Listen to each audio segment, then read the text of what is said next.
What is going on, everybody? Washington here, back with another figure to review. And for this review, I'm going to review another DC Multiverse McFarlane figure. This figure is Bruce Wayne from the Batman movie, Matt Reeves' Batman movie. As you can see, the character in the front of the box, with his accessories and figure exposed there. Down, down there, you see the DC Multiverse with the Batman logo right there, and Bruce Wayne, which is Bruce Wayne on the figure. The side, you see the 22 points of articulation. You'll see the McFarlane Toys figure. On the top of the box, you see the logo again of Batman. And the exposed right there figure. In the window box, the logo. On the side of the box, you see the logo of Batman. And then Bruce Wayne, the Batman, with McFarlane Toys logo. On the other side of the box, you just see the DC Multiverse, Bruce Wayne, and with a McFarlane Toys logo. And the bottom part of the box, you see the number barcode and then the DC logo licensing. And in the back of the box, you see the DC McFarlane Toys logo with a Bruce Wayne, the Batman, along with this motorcycle there with a promotional picture of the figure. And you just have the Batman logo again with the McFarlane's logo too. And yet again, no information or nothing, no background from the figure or the character. So yeah, let's take him out of his box so we can have a closer look at him. Okay, here we have the figure. And we can start off with a measurement tape. And Bruce Wayne, yeah, he measures up right about 7 inches and a half. Turns out to be 19 centimeters, almost those 20 centimeters. And yeah, this is a Bruce Wayne, which is played by Robert Pattinson, the dude from Twilight. Yeah, now he's playing Batman from Matt Reeves' Batman, which we all would have preferred Ben Affleck. But yeah, this Batman, well, he's not Batman right now. He's Bruce Wayne. He's dressed as a civilian. He's got this really baggy jacket with baggy pants, looking really dense, really bulky. But he's not heavy, the hard plastic that he has doesn't really weigh too much, although, he's wearing all these, looking all dense and stuff. And yeah, probably he's got his Batman suit underneath there, or I don't know. In the movie of the Matt Reeves Batman, there was I think the time was like around winter time, so obviously it would make sense wearing the jacket, bulky jacket, with the hoodie in the back right there. And yeah, he's got those nice dry brush that he got on the front of the jacket, looking all baggy too. And then the pants too, that nice little dry brush with multiple pockets as well. They obviously look like work pants, like Carhartt or Wranglers.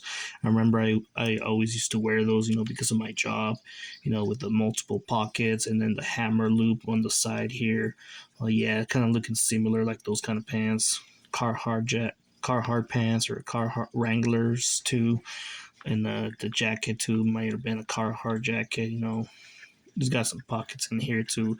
The zipper, it would have been nice if they would have colored in like color silver on the zipper right there, so they can show, how it's a jacket that has a zipper in there. And then the hoodie, the hoodie's a different paint job. It's got like wet paint right here, a little bit more shiny than the jacket. And the jacket actually has this it's a rubber plastic on the torso part of the jacket. It's a rubber plastic, not on the arms. The arms are just molded in there with the harder plastic. So yeah, it almost looks like it has a vest instead of a jacket. Yeah, because this part right here is just the gap side here is just so noticeable. So yeah, it almost looks like a vest instead of a jacket. And yeah, one thing that I dislike is the part that they did here on the side, on the bottom part where it's supposed to be part of the pants, like it's supposed to be these back pockets, but this separate piece, yeah, I don't really like that separate piece that it's got right here, kind of looks a skirt or something, But these are supposed to be the ending of the pants because obviously the line where the pockets end. Yeah, yeah, I don't really know why they did this, but yeah. And yeah, going down, you just see more wrinkles, of the baggy pants that he's got here, and like this part, I really like this part here because all this, the where the thighs are, and then the knee parts, there, this is all hard plastic, and this part here where the shin guard is supposed to be, it's actually rubber plastic. It's softer down here by the heels, so that way it doesn't like get in the way. Doesn't, because it goes all the way down to his heels. The pants are so baggy they go way down to his heels, and like they if they were a harder plastic they would limit the articulation. And good thing that they decided to add these rubber plastic instead. So that's good thinking for McFarlane. And then the face is just covered up, with a face mask or something. I don't know. I mean, I don't know if they had COVID in that DC universe there, but look, there's a different variation of Bruce Wayne, one with his face exposed, and this one's all covered up. And obviously, he's got that motorcycle too. I mean, like, and the hair, he's got long hair, and he's got brown hair, no paint job in it, no. The molding's alright, but yeah. Normally, Bruce Wayne has dark hair. They decided to go with Robert Pattinson's real hair. I mean, yeah, it sucks. And he's got these white gloves too, which I'm not that fan of. I mean, like he's wearing all black jacket, black jeans, or black pants, whatever, and he's just wearing white gloves. They almost look like those band ups that you band your hand around. Like, but they're actually gloves. I don't really like much about the gloves here, but yeah. For accessories, there's three in total. One of them is the bass stand that Dad McFarlane always provides us with. This little bass stand with a single peg, so you can place the figure right there. With the DC logo too as well. And finally, I don't get a freaking little bass stand that's all scratched up. This one looks pretty nice and clean, thank God. And nothing in the backside. Yeah. Another accessory is the backpack that he has. The handles part right here are rubber plastic. They're not too stretchable, so try not to force them because this part right here is like are very fragile. They will rip out. So yeah, that was the case on a friend of mine who had this figure, and like he just tried to pull them, and like they snapped out, and you don't want that to happen. And yeah, it's just a single color. There's no coloring or anything. I mean, you just see the yeah, how it's like clipped on and then zipped up. There's a water bottle here that's the same color as the backpack. Would have been nice if you just colored up a little bit on this so you can spot the water bottle. But yeah, there's nothing else. No stamp or anything. So yeah. And the last but not least, the trading card. Obviously, the same picture that we saw in the back side of the box with the figure with the motorcycle. And the back side of the trading card, obviously, it's some data file or some information about the character or the figure right there. If you want to pause it and read it, feel free if you like.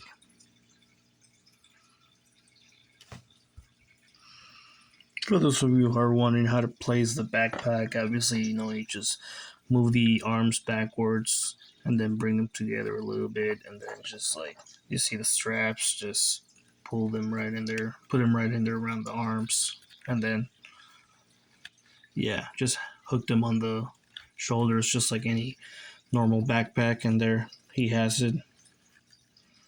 Fits right in. Yeah. And yeah, for articulation, obviously, Bruce Wayne, his head is on the bull peg, so you can just move it through full 360.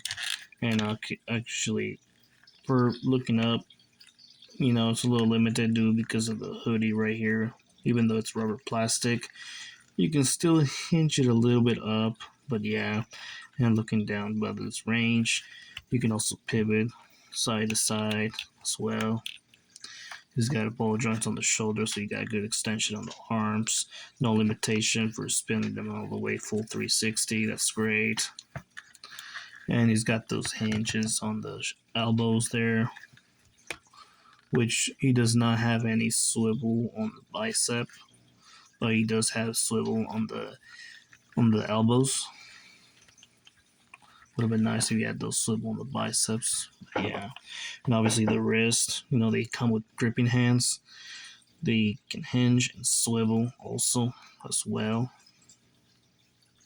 Hinge and swivel, and on the torso he does have a joint. You can actually, because of the rubber plastic, thank God it's not limited the articulation. You can feel that there's a joint. You can actually hinge up and down, kind of rock it to the side, and he does have a swivel on the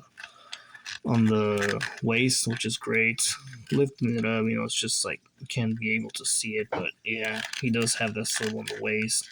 You can have that ab crunch, and you can also rock it to the sides as well. And you can also do a split about this much, kicking backwards about this much. Now, because of this little separate piece that they add on the backside, and actually kicking range about this much, this high, which is nice. He's got those swivel on the thighs. And obviously, because of the swivel, you can tell because of the wrinkles on the baggy pants, they're so noticeable. And so, like, once you move it, they see that it's out of line. Which, yeah, some people, they get annoyed by it. But, yeah, what are you going to do about it? And anyways, he's got that hinge on the knee. And he can also rotate it, too, as well. Some people didn't know about this, but yeah, it has rotation also on the knee. And just like I was saying, the bottom part where the pants are at, they have this rubber plastic, so that way the toe can like spin. You can see how it also moves like if it was real, like if they were real pants. Also pivot side to side too, hinge up and down, and he's got the little hinge on the toes, and he's got those pack holes in the bottom too. So yeah, it's nice that they added this rubber plastic. So it was good thinking of them. Yeah, for comparison size, here you have him next to a 6.5-inch Batman from DC Collectibles, and with a 6.5-inch Batman from Mattel. Here you have him with another McFarlane 9 Adam West Batman, 6-inch Batman, with a 6.5-inch Batman from Mattel. Also with another 7-inch Batman from Mattel.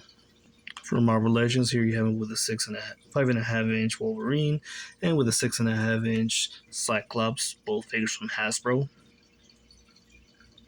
Here you have it with two Luchador 7-inch Luchadors from Jazzware, two DBC 6.5-inch figures from Dragon Stars. Here you have it with two 7-inch Catwoman's from McFarlane and the same line of the Batman, Matt Reeves Batman. And also with other McFarlane figures, 7.5-inch Batman from Death Metal, and with the Penguin 7.5-inch, also from the Matt Reeves Batman. Out of the DC multiverse, here you have him with a 7-inch Dodge and with a 7-inch Ellen Ripley, both figures from NECA. Two 9-inch Xenomorphs from NECA. And of course with two over 8-inch Predator figures from NECA. So yeah, what do you think of this figure? Would you add him to your collection, your Bruce Wayne collection, or because there's another variation of this figure, obviously with his face exposed, and obviously you can see more the eye makeup, like just how you can see in here, but you can't too much. But yeah, what do you guys think of this figure? Would you add him to your Bruce Wayne collection, Batman collection? Let me know in the comments. What do you guys think of the movie Matt Reeves Batman? Even though it was played by Robert Pattinson instead of Ben Affleck, do you think it was a good movie? Let me know in the comments, and I'll be doing some more reviews of different figures. And thank you for watching. If you made it this far, make sure to give it a like, subscribe if you enjoy it. And, that really helps a lot, and I really appreciate you guys. And I'll be seeing you next time.